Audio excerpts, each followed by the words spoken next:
টানা ৬২ বছর ধরে একটুও ঘুমাননি যে মানুষ। টানা ৬২ বছর ধরে একজন মানুষ একটি রাতও ঘুমাননি। শুধু এক রাত, ২ রাত বা কয়েক মাস নয়, পুরো ৬২ বছর কেটে গেছে বিনা ঘুমে। শুনতে অবিশ্বাস্য লাগলেও এটি কোনো সিনেমার গল্প নয়, বরং বাস্তব জীবনের এক রহস্যময় ঘটনা। কোথায় ঘটল এমন ঘটনা, আর কে সেই ব্যক্তি?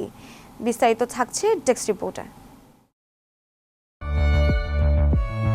টানা ৬২ বছর ধরে একজন মানুষ একটি রাতও ঘুমায়নি।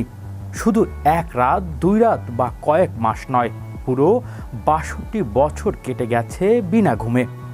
শুনতে অবিশ্বাস্য লাগলেও এটি কোনো সিনেমার গল্প নয়, বরং বাস্তব জীবনের এক রহস্যময় ঘটনা, যা আজও বিজ্ঞানীদের বিস্মিত করে রেখেছে। এই অসাধারণ মানুষটির নাম থাই অং। তিনি ভিয়েতনামের একজন সাধারণ কৃষক। ১৯৭৩ সালে তার জীবনে ঘটে গেছে এক অদ্ভুত ঘটনা। একদিন তিনি প্রচণ্ড জ্বরে আক্রান্ত হন। কয়েকদিন অসুস্থ থাকার পর জ্বর সেরে গেলেও তিনি লক্ষ্য করলেন তার আর ঘুম আসছে না। প্রথমে তিনি বিষয়টি তেমন গুরুত্ব দেননি, ভেবেছিলেন কয়েকদিনের মধ্যেই সব ঠিক হয়ে যাবে। কিন্তু দিন পেরিয়ে, সপ্তাহ পেরিয়ে, মাস আর মাস পেরিয়ে বছর চলে গেল, তারপরও তার ঘুম হলো না। সাধারণ একজন মানুষ কয়েকদিন না ঘুমালে শারীরিক আর মানসিকতায় ভেঙে পড়েন।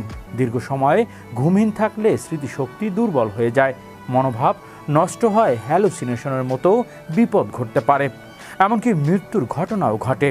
কিন্তু থাই এন গোয়ের ক্ষেত্রে সব নিয়ম যেন ব্যতিক্রম হয়ে গেল। ঘুম ছাড়াই তিনি বছরের পর বছর স্বাভাবিক জীবনযাপন করে গেছেন। বিজ্ঞানীরা এবং চিকিৎসকরা তার ঘটনা নিয়ে বহুবার গবেষণা করেছেন। তার হৃদযন্ত্র, মস্তিষ্ক এবং শরীরের অন্যান্য গুরুত্বপূর্ণ অংশ পরীক্ষা করে দেখেছেন। কিন্তু আশ্চর্যের বিষয় হলো, কোথাও তেমন কোনো সমস্যা খুঁজে পায়নি।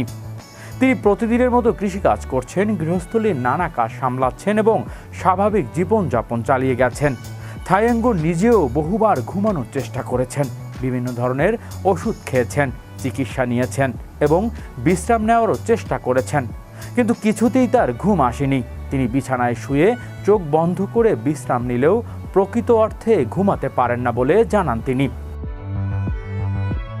হৃদয় আশিস, বিশ্ব বাংলা 24 নিউজ ডেস্ক।